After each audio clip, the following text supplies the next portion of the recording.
Welcome to the Globe Economy podcast. My name is Tuan, the founder of Globes Media, and this podcast is where I sit down with the founders, creators, and the women shaping the future of beauty and culture. We talk presence, identity, story, and the systems behind influence. If you're building a brand, a body of work, or a world of your own, then you're in the right place. Welcome to the Globe Economy.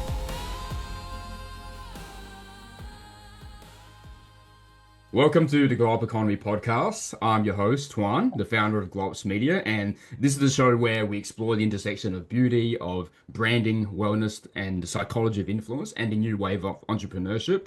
And today's guest embodies that evolution just perfectly. I'm joined today by Bethany, who's a founder with more than a decade inside the aesthetics world. She scaled an agency, navigated burnout, rebuilt with intention, and recently went through an acquisition as well as a full rebrand, which is exciting. Bethany, thank you for being here. Thank you so much for having me. I really appreciate it. Awesome. I'm excited to dive into this next chapter with you. I just really want to start with everything. We start with the moment that everything shifted for you, yeah? So take us back to that season of burnout. Like what was happening then and what shifted onto your path right now? Absolutely. Burnout is real, especially Yeah. for those out there that own agencies. They realize that once you get the dream and the process going, you're kind of like that one man band. It's a lot. It's a lot. So, kind of when I look back at my burnout season, it wasn't really about the workload, it was about kind of misalignment. I was Mm, managing people, strategies, campaigns, the entire revenue pipelines for all these practices. And most of them, they didn't even know what they wanted. So I wasn't really carrying, again, the mm, workload. I was carrying the people that had no idea what they were doing. And I mm, was carrying the mm. results without kind of shared responsibility at the time. A little bit of control freak, so I like to have control of everything to see what I'm doing. But at the same time, I kind of wanted to prove my own worth. So the Mm, combination really, really drained me. But the real pivot, I think it wasn't really dramatic. It was kind of like a quiet revolution of I didn't want to just market med spas. I wanted to kind of lead the founders into clarity before they even spend a dollar. And that really came on with the onboarding and conversations, prior to bringing them on as a client. And I learned that boundaries are not about protecting time. They're kind of about protecting the direction of mm. where I was going with them. And good leadership is not rescuing a business, it's building a business owner who kind of knows numbers, brand, and their own identity to kind of well enough to scale. Yeah, I love that. And it's almost complete opposite for how you start out on the journey, right? It's Oh, kind of starting from the inside out. And I like it that you mentioned there, first of all, looking with clarity and with what your direction is, what your intention is. And then from there, you touched on boundaries and leadership, right? Through that season, what would you say, what were some of the biggest things that you learned, I suppose, on leadership, on energy, on boundaries? absolutely. I think the number one thing I learned is the client doesn't run the show. So many of these wonderful med spa owners and aesthetic practitioners, they came to me to help them. Yeah. And in turn, I was following their lead on what they thought they needed. And it just wasn't the case. They thought they needed this, they thought they needed this. But once you get kind of into the underbelly and realize that their vision is totally misaligned. They have this entrepreneurial dream to Mm, create this incredible experience for themselves, their family, their clients, yeah. and it's a hot mess. So I think Yeah. one of the main things I learned was they think they know what they want and need, and it's just not true. So being able to talk to them kindly and quietly and, not burst anybody's egos, but to let them know that, there are other ways to do things and let's try this instead. And I think it was a real relationship connection with them that was kind of a pivotal moment for us. I love that. There's something interestingly you just touched on there. I wanted to dive a little bit deeper. You mentioned misalignment on the client side. Do you feel sometimes through working with so many amazing med spa owners and so on, it also the vehicle serves as almost almost a mirror to yourself, right? So let's just say, for instance, whatever aspects of where we may be misaligned or where there's clarity or intent on our side that can be refined. Once we are in that alignment with ourselves, it makes it easier to lead the clients. Would you say that sort of was the case, or 100%. I mean, yeah? if you're not in business to help other people and, like you said, put a mirror up to yourself, I mean, we're constantly evolving. There is no Mm, perfect person, there's no perfect method, there's no perfect path.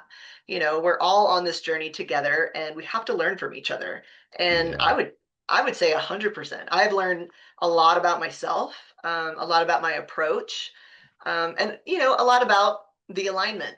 Are we aligning together? Is this your vision and mine? Could you see maybe a different vision going forward? And I've dealt with a lot of clients where we get halfway through our program and realize this isn't what they actually want, or this isn't something that they're able to do at the moment. Maybe we need to take a step back. We need to Mm. realize, where are you at truly, and kind of go from there. And that can really take someone on a journey where all sorts of things work through as those things happens, right? So maybe it may not be in terms of the right timing, right? But that may bring up, say, fear or attachment or expectations, but then it leads an opportunity for adaptability and other aspects there. I just love that, right? It's Oh, huge. I know. One big learning experience for everybody. yeah. So just zooming back out to just that overall chapter, right? It led redirectly into your acquisition, your recent one, and the rebrand, which is massive, honestly. Um, Thank how you. did how did that opportunity sort of just how did that opportunity came about, and I guess what excited you about joining forces? Yeah, so the acquisition wasn't just like a business deal. It was kind of like a merging of philosophies. I Mm-hmm. had met a gentleman, and our vision for an agency in this field, just kind of aligned. And the goal wasn't to just, sell courses and fill calendars and bring on as many people as we possibly can. It was kind of to build an ecosystem, where Mm-hmm. education, operations, leadership, and marketing, you got to have some marketing in there. They actually all kind of aligned and talked to each other. And I spent years in the trenches seeing where med spas kind of stalled, and a lot of where the failure came from was kind of a disconnect between how they learned, and how they operated. Mm-hmm. So they want to scale, but they didn't have the right information. And there's so many marketing agencies out there that are just going to fill these places with pipelines of leads. Well, what what are the med spas going to do with it? They don't even know how to operate correctly. And Yeah. so this new chapter, that we're part of, and it's called the Luxora Collective. It represents kind of an integration. It's the first time, honestly, that I kind of feel like every piece of who I am professionally, like a strategist, operator, educator, creative, builder, it can kind of exist in one home. Mm-hmm. And personally, it kind of represents the ownership of my voice, and not just my skill set. I absolutely love that.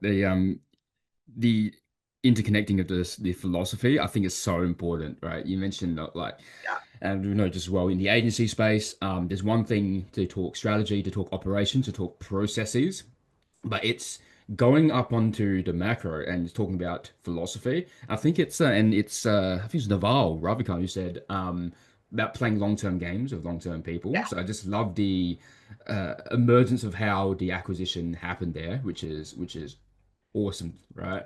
Just Very excited. yeah. Just stepping into the next era though, what does this chapter represent for you personally and professionally? Would you say the word alignment is it integration or what would the overall piece be? Yeah, it means a lot. We've been kind of focusing on, not really a mantra, I don't think it's the right word, but our philosophy behind things.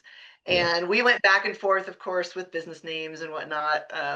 But we kind of landed on this image of Vanguard, right? And I was Oh. researching, like, what does Vanguard mean to me? I mean, originally, historically, it means like the front line of an army or something, kind of the one who Mm. goes first, kind of clears the path. So it's kind of like a horrible war moment. But if you take that back, Vanguard, and kind of use it spiritually, Yeah, it's like a leadership, someone who kind yeah. of stands out in the front of a movement, Hmm. somebody that kind of introduces like new ways of thinking, transforms how people actually operate, and ultimately carries the responsibility of going first, so others Yeah, kind of have an easier path going forward. yeah. So it's not just a leader. I feel like it's like the origin of change. It goes a lot Yeah, deeper. So I'm really excited to yeah, see what the Luxora Collective does next. yeah. We are launching at the beginning of the year, kind of like a rebrand.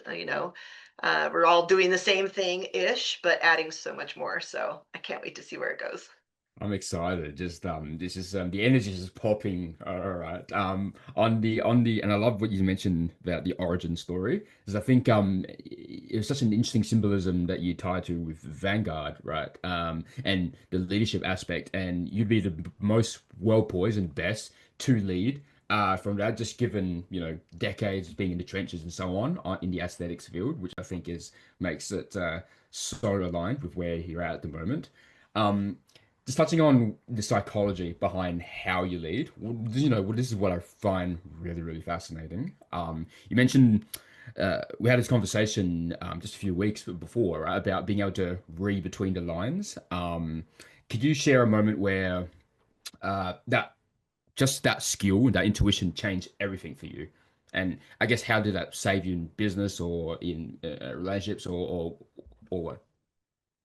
Yeah, I mean, it's been decades of learning and growing and being able to kind of sit back and read through the lines with a lot of people. I think that has a lot to do with business growth and being in so many different hats. With the med spa business alone, or aesthetics, I should say, I literally did everything. I went from front desk, medical assisting, surgical tech, cosmetic sales, billing, and then ultimately management.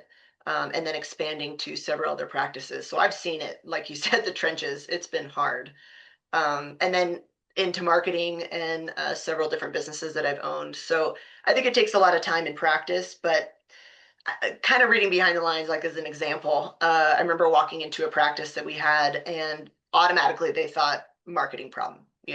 We've hired all these marketers. They're not doing what they're supposed to be doing. We wanted ads and funnels and sales training or whatever, but Mm, honestly, within like the first hour, I noticed that no one in the entire practice felt like safe making decisions. The team mm, wasn't unskilled, but they were so unsure. So mm, every opportunity kind of died in hesitation. They shifted from wanting to check with the leadership first before making any move. And unfortunately, the revenue kind of followed without changing much. The marketing had nothing to do with it. Don't get me yeah, wrong, we helped them with their marketing as well. yeah, But yeah. once we added so much value and to the practice, kind of allowing them Hmm. to, keep and upsell the leads that were actually coming in. Hmm.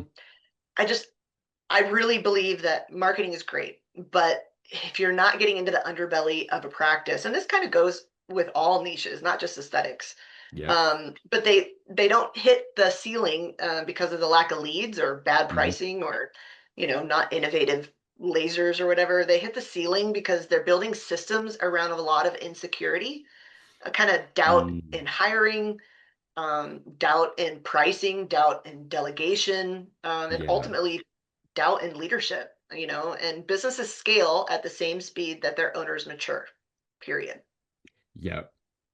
Yeah, yeah. So it's like the thing of the baseline is the systems create the baseline and it creates the floor. And I love that you mentioned and you touched on there because this is so common and you're right, not just in aesthetics, but in every single niche and every single industry.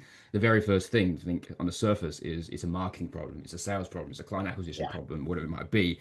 But underneath that, you could have the most skilled people and you could have the processes and the quote unquote right things in place, right? But if the systems don't allow it so then people feel safe making decisions, or it's a culture that they don't feel confident to make those decisions and the self-doubt, then they will not be able to execute to the highest level possible. Would you say that's correct? Uh, It comes with training. Yeah. A lot of the time, the aesthetic world, it's kind of a churn and burn when it comes to the front desk. I mean, ultimately, that they're usually hiring pretty young girls coming in with not a lot of experience because they're cheaper. But at the same time, that's not always bad, but they really have to train a lot of these people the correct way the first time so Mhm. that if and when they do move on or do something else, they have that SOP and operations in place that the next person can just come right in and pick up where they left off. And so, yeah, we see a lot of the holdup um, really being in operational systems Yeah. within the practice. Yeah. And would you say, from your perspective, that would be the aspect that majority, a lot of med spa owners actually struggle with, right, in terms of the root of their challenges? Or would you say it goes a bit deeper than that? I don't even think they realize that's the issue. Going in there, they're just like, we do this right, we do this right, we're doing this right, and they are doing those things right, and they're great. But it's either they're great providers or they're great business people, but very rarely are they both. Mm, So that's kind of where we come in and handhold and let them know, you can yeah. be the world's best injector in the world, but if you don't know how to run a business, honey, it's not going to scale. It's not going to be profitable. Your staff is going to be churning all the time. So there's lots of other moving parts that need Yeah. to be, accentuated. Yeah, and that's where you come in and integrate those two, so then it becomes a whole. Yeah, Which and once it does, then everything works, right? yeah. Yeah, It should. That's the plan. yeah, yeah, If yeah, they integrate it, if they do what we ask them to do, it works. So, which can be yeah, a challenge. yeah, yeah. So just zooming out a little bit, the entire this is where it gets exciting. The entire aesthetics and wellness space, this year alone, it's just evolving so quickly. Yeah. How do you see the actual space of beauty, wellness, mindset emerging as we move into the end of 2025 into the next year? Ugh, such a loaded question. I mean, post pandemic, Yeah, everybody was on Zoom, during the horrible plague or whatever you want to call yeah, it. yeah, yeah, So everybody was stuck at home and everybody was looking at themselves on camera going, oh my gosh, look at my face. yeah. I need this, I need that, I need help, all the things. So the aesthetic industry and med spa industry boomed after post pandemic. I mean, there's not a corner that you are on that doesn't have some type of aesthetic practice. So I think 2025, we all kind of overcame that and everybody's kind of settling a little bit. And we're really entering a phase where aesthetics is no longer surface level. Clients are really asking for emotional, hormonal, metabolic, and ultimately like identity aligned care. We used to Mm, talk about, beauty with confidence, and now mm, it's becoming beauty with health, beauty with longevity, and beauty as kind of a self image, from the inside out. yeah, yeah. And I really like the merger, honestly, between aesthetics and wellness and Hmm. mindset. Hmm. And it's really, I've seen a lot of shift in 2025 already happening with HRT and peptides, Hmm. nervous system friendly consultations. People are really looking at the person and Yeah. becoming more of like a regenerative health, not just skin deep, outside Mm, deep, but internal. hmm. So I'm really excited about the transformation that I'm seeing because no longer are they just coming in for filler, but they're stepping into who I want to be, healthy from the inside out. And I really number one encouragement for all aesthetics out there is do not miss the boat when it comes from helping your patient be beautiful from the inside out. It's not just the outside in. I love that. And that's just how you create a deep identity, permanent level change. So I'm glowing from the inside out, versus the outside in, right? It's just well put, yeah. And just going to this rebrand, this reinvention, right? What trends are you personally the most excited about? You mentioned a few things there, and holistically, peptides, HRTs, the body mind integration, the nervous system regulation, which aspect excites you most, like moving into the new direction?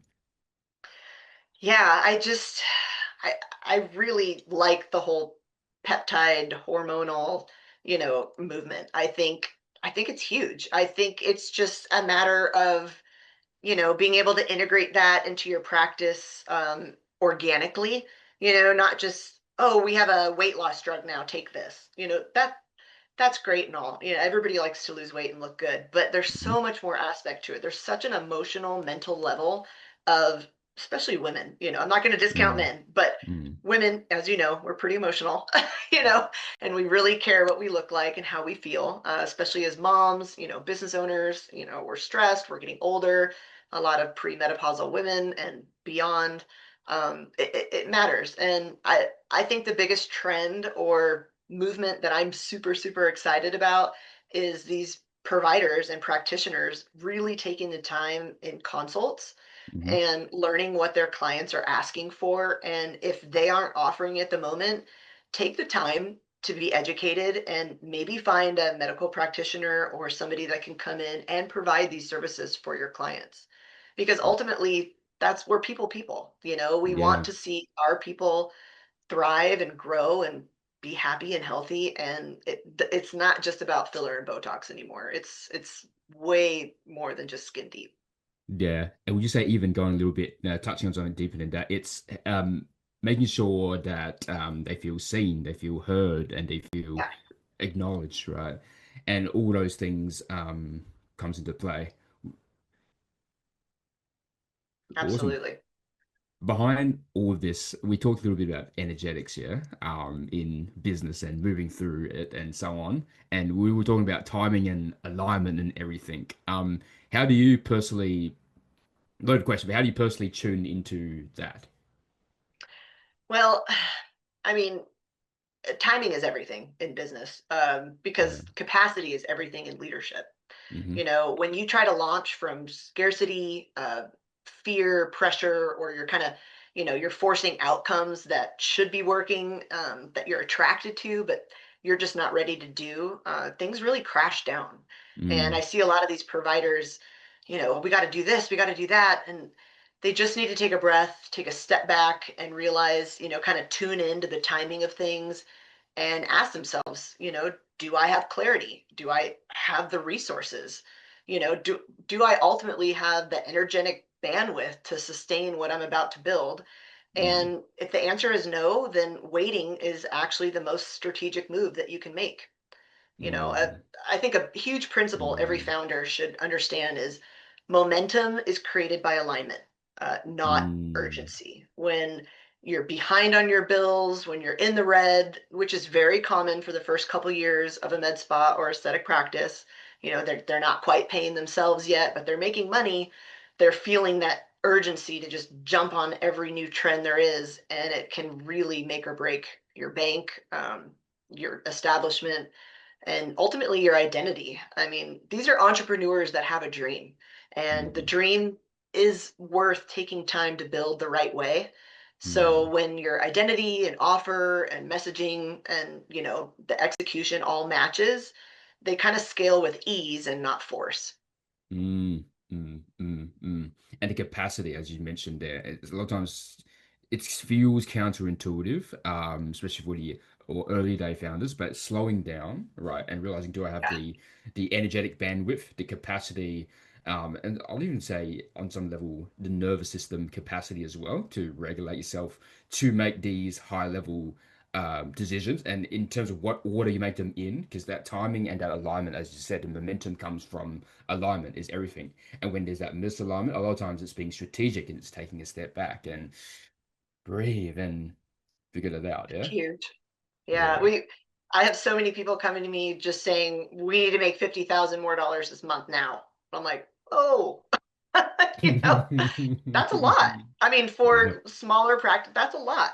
For other practices, it's not. They can handle that growth. But Hmm. for those that just aren't ready, they're just diving in, just again, bringing on every trend they possibly can without really having the knowledge base.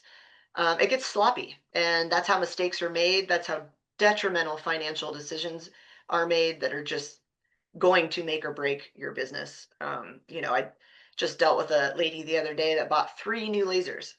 Right. Um, those are hundreds of thousands of dollars each. And two of the lasers were not even in her demographic. I mean, most of the people in her town couldn't use these lasers. So it was a real rough move on her part. She got into a bad Mm, lease deal and kind of just proves, rushing into everything and not really centering and seeing the bigger picture or having a business coach or having somebody that's been in the industry or, just bouncing ideas off people. And that's something in the Luxora collective we're going to really pride ourselves on is having kind of an ongoing, mentorship of, hey, do you need to make a phone call this month? Like, do you need to check what you're about to do? Is it crazy? yeah, Get off yeah. the crazy train real quick. Like, let's have a conversation before you going out there spending $300,000 that you don't have, Yeah. and then wondering why your business isn't scaling. And it's so fascinating, hey, Bethany, how a lot of times investing in yourself and your business, right? You look at it in a different way of self-care. We talked just earlier about the holistic, where the trends in the industry in aesthetics is moving into connecting with health and wellness and looking after yourself and for your client. But it's also giving that self-care to yourself is another thing Mm, as well, I think. And sometimes it's so counterintuitive, the investment, when, especially as a founder or an entrepreneur, you're in the trenches and we all want to maintain that, sense of certainty and control and so yeah, on. This is why the kind of work that you'd be doing in the collective would be incredibly valuable to the founders, where they can take a step back and realize those things, which is going to be really, really, really transformative, absolutely.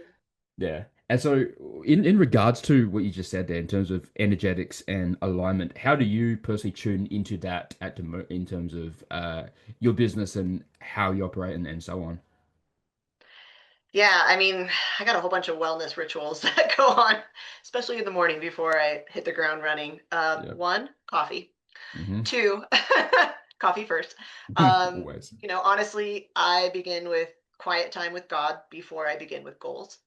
I kind of sit in my stillness with prayer, meditation, kind of connecting with my body, kind of let God set the tone before the world kind of pulls me into the absolute chaos because, once you open that laptop, ready, set, go, the Yeah, yeah, chaos yeah, yeah, yeah, begins. yeah. Oh, and I always walk my 10,000 steps a day. I don't care whether I'm on the phone or if I have to carry my laptop with me, I'm walking. Yeah. That self-care moment, you've got to make sure that you are to the best of your ability to give everybody else the best of you. And that's honestly something I ask providers when I get on the phone with them. What's your problem? What are you dealing with? How can we help you? And at the end of the day, are you taking a breath? Are you spending time with your children? Are you going home to have dinner with your husband? Are Mhm. you putting your phone down? Are you having quiet time with God where you can just be like, whew, what am I doing? Who am I really? Remember the dream and kind of take a step back. Yeah, yeah. I love that. I absolutely love that. If every founder who's listening could understand one energetic principle, right, about leadership, about growth, what would it be? Gosh, there's so many. I think people are trying to grow without direction. Um, they're kind of building Mm, strategies before they build their identity. And I mean, ultimately, it goes back to building a business without alignment. It's becoming a burden instead of a blessing. And this is your dream, yeah, like don't let your dream and the stress of everything, because there's a lot of stress, business owning is hard, mm, especially when you're dealing with a lot of employees or, other practitioners, bills, things are coming in. The world is just so heavy. It just goes back to just what is aligning with you and your goal. How can you get there without totally burning out, like we've all done?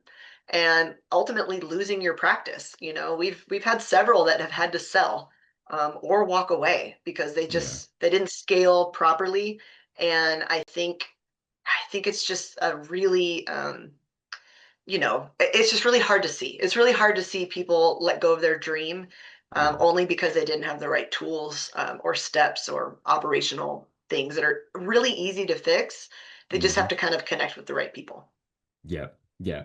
And it's a anchoring and then anchoring that back, as you said, would you say it's align the identity before the strategy? Would you Yeah. say that? Yeah. Yeah. People, and they're hiring marketing firms left and right. And that's great. Again, you got to have marketing. Hmm. But a lot of these marketing people, they're just not helping the owner step away. I mean, they're basically creating more chaos for them to deal with internally.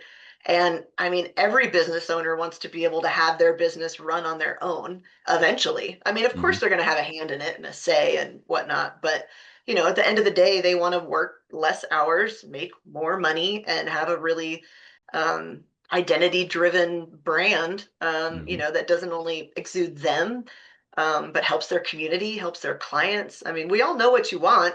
It's just you got to kind of gear towards that without just hiring someone to run Yeah. ads. And moving past that mid chasm between where they are and where they want to be is that uncomfortable middle of actually becoming that person Hard. who could be in alignment of that. Because a lot of times, sometimes we're in the chaos of agency life. The comfortable thing is to stay in the chaos. So sometimes the most comfortable decision or the thinking tool in that moment would be more of that, but it's actually the complete opposite, and that's where it can be quite uncomfortable. But that discomfort is actually would allow you to actually cross that chasm. It's a hard chasm to cross. I Yeah, mean, it's scary, yeah, with people when you don't know what you don't know, yeah, and fear can take over, and immediate to-do lists can just run your world.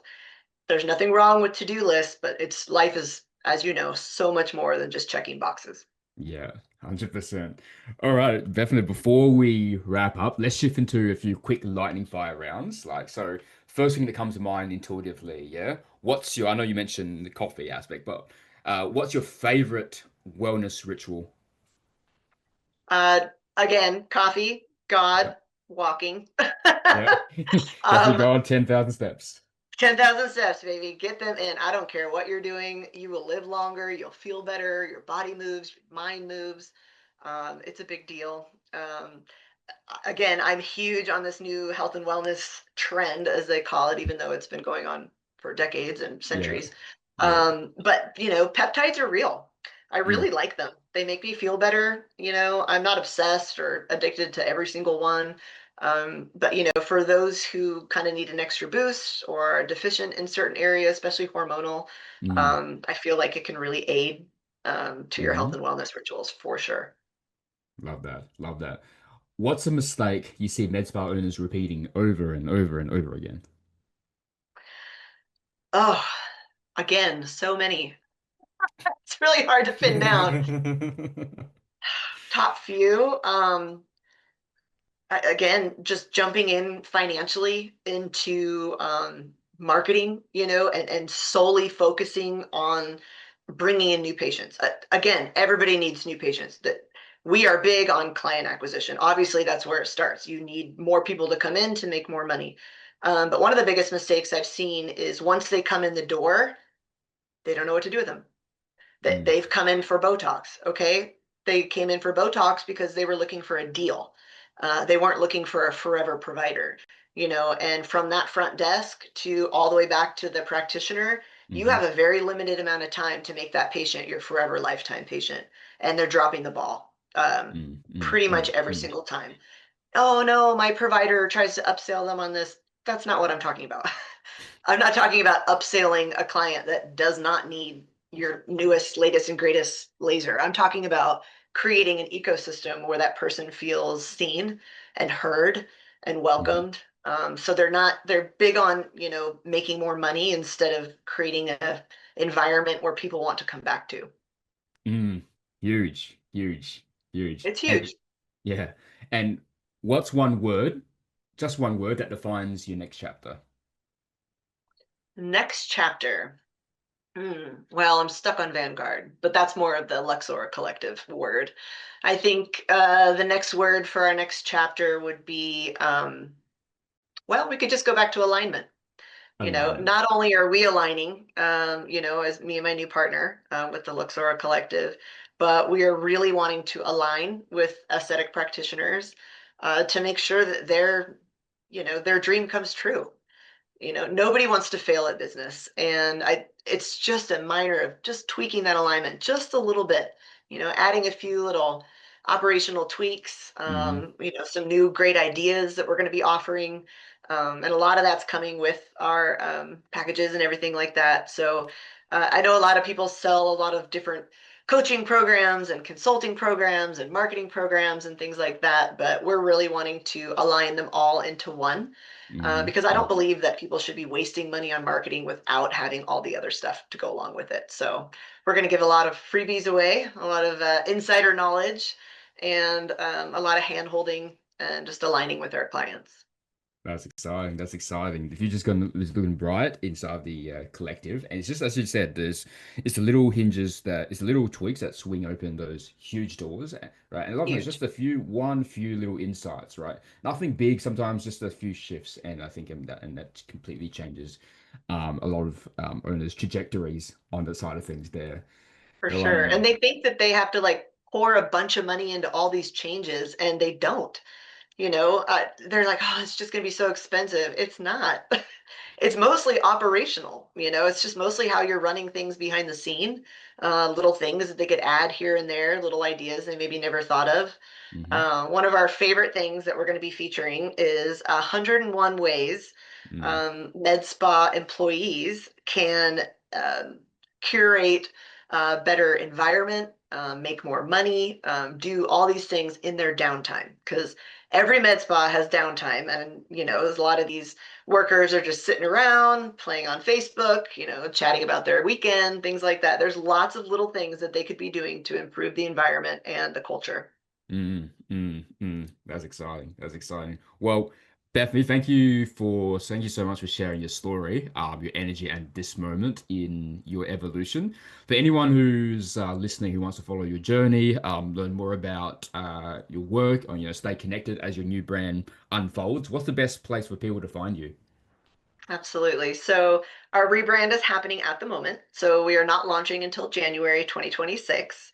Yep. But you can still reach me at Bethany at the Luxora Collective.co, which is Hmm. .co. Yep. Send me a message, connect with me, and we're still working with clients at the moment while we're rebranding. So you still get all the amazing benefits, but just stay tuned for 2026 and look out for the Luxora Collective. Amazing. We'll put those in the show notes when this comes out.